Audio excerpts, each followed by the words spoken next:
Okay, before this, Ikhwani, just a chapter in all, and just summarize this chapter. The leaders are, the Prophet he said, أَقِيلُوا ذَوِي الْهَيْئَاتِ عَثَرَاتِهِمْ. أَقِيلُوا ذَوِي الْهَيْئَاتِ. Which is a hadith which is authentic, which synchronizes with this one that I've just said. That means overlook the mistakes of those people who are in leadership, senior people, like our scholars or shuyukh or senior student of knowledge. أَقِيلُوا ذَوِي الْهَيْئَاتِ عَثَرَاتِهِمْ. Overlook their mistakes. Their mistakes, I'm talking about the small ones. So overlook them. Don't really focus upon them. Don't enlarge them. Unless it is a devastating mistake. But anyway, it doesn't stop you from going to go and tell him privately instead of openly. Why? Because you see, you still want the reverence kept in the hearts of the people towards such people. But if you start humiliating in front of everybody and start focusing their mistake, but you make him focus and a microscope onto their little mistakes, that would belittle, as I said, the reverence which you need towards your Khalifa, or towards your Imam, or towards your Alim. I remember when in our country we had, what do you call this, curfew laws? Not curfew, Ahkam Urfiyya, which is, not curfew laws. You know when you have these laws which are Ahkam Urfiyya. I have to see the dictionary. Subhanallah. I used to know the word, but okay, let me see it here. Right, Ahkam Urfiyya. Martial laws.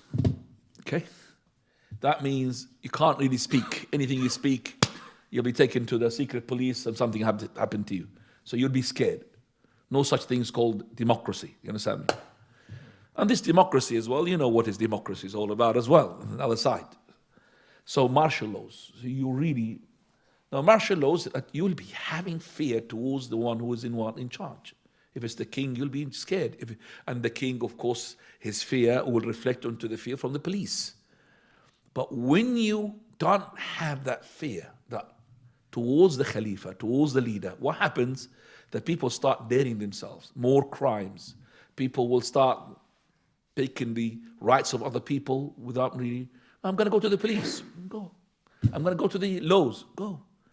Don't you feel that in our country here at the moment we are living, if anything happens to you, like somebody had conned you, do you feel easy to go and get your money back or your stuff?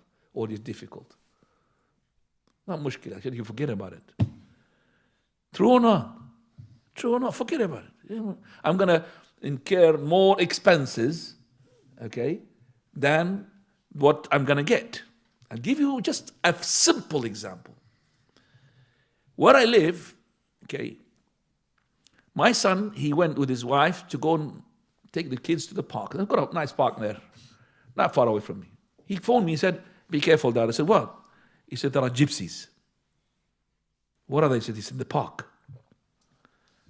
I said, what should I do? He said, well, gypsies, they come, they all steal. That's what they said.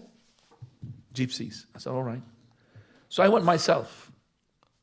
And I saw what they'd done. They told his wife, move your car. Told him, move your car. He said, I don't want to argue with them. So I moved my car. And they parked the 3 caravans of theirs on the car park slots in the park. And they made their own like camp. Nobody can go there. So I went myself and I saw it. And I saw, I don't know what to say. I mean, كل خلق الله حسن, all the creation of Allah is good, but it terrorized me. The faces, the looks, and even the little kids, they're different. So when I saw that, what I did, I said, what should I do with this guy? These people are taking the place, we can't even go to the park now. That was yesterday. So they're going to be yesterday, today, and maybe Allahu Alam. So I said, let me go to Sheikh Google and tell me, if gypsies are around, what should we do? So he comes here, if gypsies goes into your own land, never mind go to the park, in your own land, what is the option, good options for you? Option number 1, go and talk to them. How long are you going to stay there? Look at that. Option 1, this is your own land. Never mind the park which belongs to the council. Go to them, negotiate. How long are you going to stay here? That's the best thing. Nice. If they can't, there's no police. Nothing to do with the police. Then they go raise, okay, incur maybe some charges. That evacuation at least it takes about 14 days. That's from your own land. In my country, in Jordan, if somebody landed, never mind a human being, a fly, and you don't want it there, it'll be shot. Straight away. It's true or not, Sheikh? You're in Arab lands? Yes, he knows. Nobody would dare. Never mind the police. Never mind. This is my land. Are you going to take my land? There was a candid camera that's being made in Jordan. And this guy almost lost his life. The one who was acting as a candid camera. So he brought somebody, and he's an actor, from Iraq to come to Jordan, and he wanted to sell him land. Because at that time, Iraqis, they came, and because of what happened in the war, so they started buying lands in Jordan. So he brought this Iraqi, but he's not Iraqi, he's an actor. And now he's telling him the land that he wants to what? To measure, and he give him, to sell him a land. But this land actually belongs to a person, another person. That person, because it's an act, they told him through his cousin is playing with him as well, that somebody is selling your own land. So he came with his van, and the camera is from far away, he's recording them. He said, what are you doing? He said, I'm selling the land. Oh, go away, I haven't got time, no time. So which land are you selling? So the land, and he's got lots of papers. So, I've got land. He said, this is my land. Why are you selling this? What do you mean my land? This is my land. He said to him, are you crazy? Said, no, I'm not crazy. I don't have time for you. And he started talking to the Iraqi. Yes, okay, from there to there, it's from there to there. That guy, he went to the bus of his, brought a gun. And he started shooting in there. And this person, when he saw this, he just went and he went with some sort of flag. Candid camera. He's scared on his life. What are you doing? This is my land. He said, wait, how do you take my land like that? So when you have the authority is not strong, that's what is happening. You're not having people to take your right. In Morocco, if somebody had conned somebody else, it doesn't take 2-3 days, your money's back. Go to the court, the judge will rule, there's no time, even faster than Jordan. No time, straight away, your right will come back to you. Subhanallah.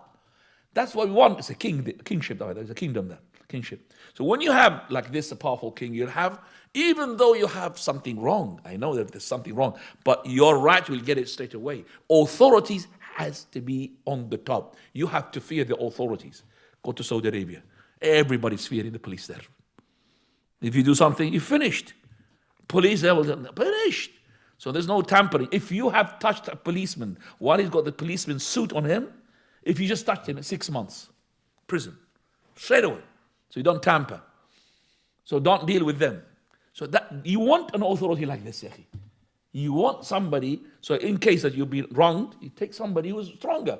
But if I'm going to call the police, he'll say to you, call the police. Like that. Call the police. I don't care. And the police would say, okay, we will investigate. We will try to see what's going to happen. Allah al-Musta'an. So we want authorities. That's why I remember when we had martial laws, the martial laws being removed, most of the people, they said, we want the martial laws back. Even they're not good, but they're good for us, as in that we will scare people with the police, scare people with the one who's in position. But now, I don't care about him. Allah al-Musta'an. Khair, inshallah, I flew off tangent here, but this is the chapter, you could say, a juice of it, 81.